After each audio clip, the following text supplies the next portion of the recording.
তুই কি শিক্ষার্থী?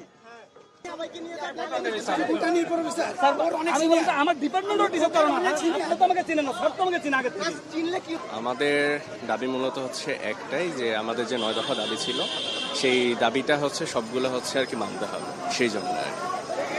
এটা ছাড়া আর আমাদের আলাদাভাবে কোনো বহির্ভূত কোনো দাবি নাই বা আলাদা কোনো দাবি নাই।